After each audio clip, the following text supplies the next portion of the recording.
Chers passionnés de football, j'espère que vous allez tous bien.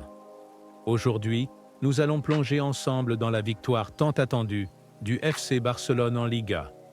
Une victoire qui marque la fin d'une période compliquée pour les Catalans et qui relance leur dynamique dans la course au titre.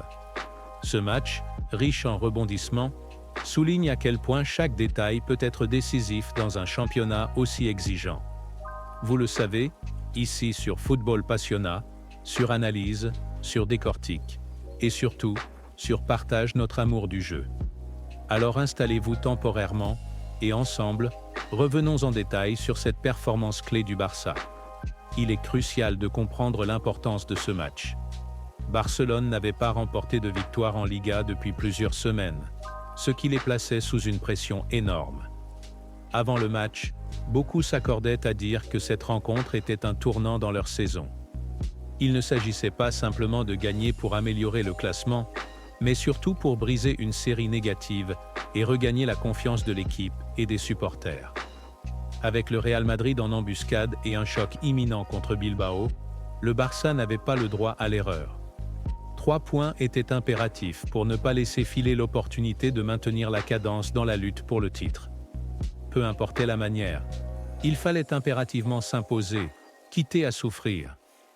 La surprise majeure de cette rencontre a été l'absence de Robert Lewandowski dans le 11 de départ. Les raisons exactes restent floues, mais plusieurs hypothèses ont émergé. Était-ce une décision liée à ses récentes performances en demi-teinte, ou bien à une légère gêne physique? L'âge avançant, il est également possible que l'attaquant ait besoin de repos pour éviter les blessures lors des enchaînements de matchs intenses.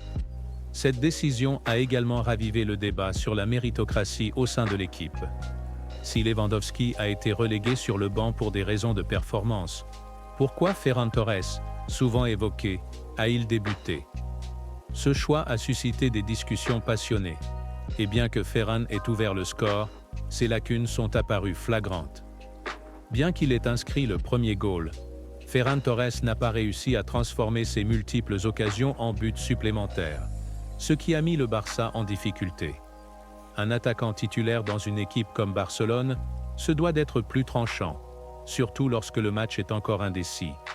Ses choix hésitants et son manque de finition ont permis à l'adversaire de rester dans le match.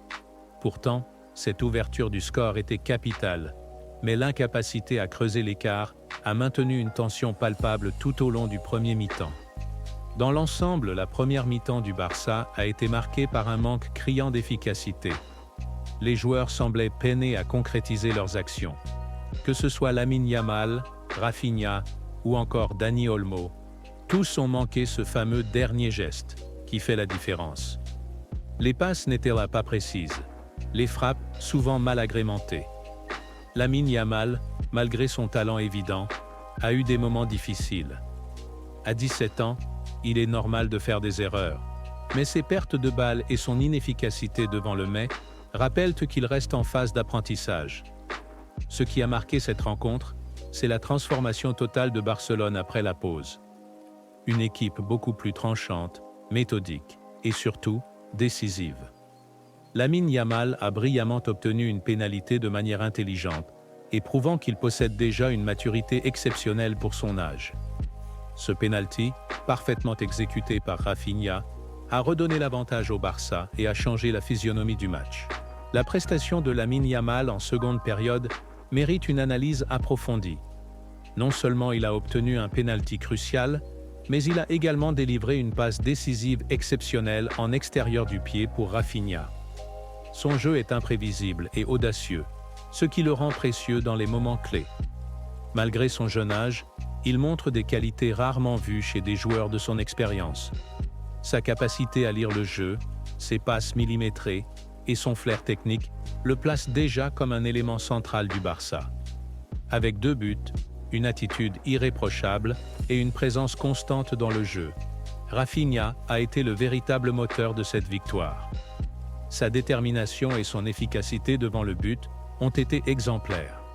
Il a également montré qu'il pouvait assumer la responsabilité des tirs au but en l'absence de Lewandowski, confirmant ainsi son rôle clé au sein de l'équipe. La performance des joueurs entrants, tels que Pau Victor et De Jong, mérite également d'être souligné. Pau Victor en particulier a montré une combativité et une technique intéressantes, apportant une nouvelle dynamique à l'attaque. Quant à De Jong, son but a été une récompense bienvenue dans un contexte où il est souvent évoqué. Cette victoire ne signifie pas simplement 3 points supplémentaires pour Barcelone. Elle marque un renouveau dans l'attitude et la dynamique de l'équipe. Le Barça a montré qu'il pouvait répondre présent dans les moments décisifs, même avec des joueurs clés absents ou en méforme. Pour la suite, il sera essentiel de maintenir cette intensité et de continuer à capitaliser sur les jeunes talents comme Lamine Yamal, tout en s'appuyant sur des joueurs expérimentés tels que Rafinha. Avec cette victoire, le Barça envoie un signal fort. Ils sont toujours en course pour le titre, prêts à relever tous les défis. Flick. En conférence de presse, il a été très soulagé de la victoire. Il a pris le temps d'expliquer le temps de jeu de certains joueurs et est revenu aussi sur la performance de certains en disant « C'était très important de gagner ce match. En première mi-temps, nous avons eu beaucoup d'occasions, mais en seconde, nous avons été supérieurs, nous avons discuté de ce que nous devions faire, nous avons marqué, nous avons créé des occasions, c'est fantastique. Nous avons des joueurs qui sont revenus après une période d'absence, et ils ne reviennent pas toujours à 100%. Mais aujourd'hui Ferran, Gavi et Frenkie étaient à un bon niveau. Eric est de retour aussi, et j'ai plus d'options. Je ne voulais pas que Lewandowski soit remplaçant, mais j'avais le sentiment que c'était une bonne idée pour lui de se reposer. J'ai aussi pensé à la possibilité de mettre Rafinha au repos, mais il est en très bonne condition, et vous l'avez vu. Lamine est toujours important, il fait la différence. Je pense qu'il aurait pu marquer 1 ou 2 buts aujourd'hui. Il a très bien joué, mais ce n'était pas seulement lui. Cubarsí a 17 ans et se comporte comme un vétéran.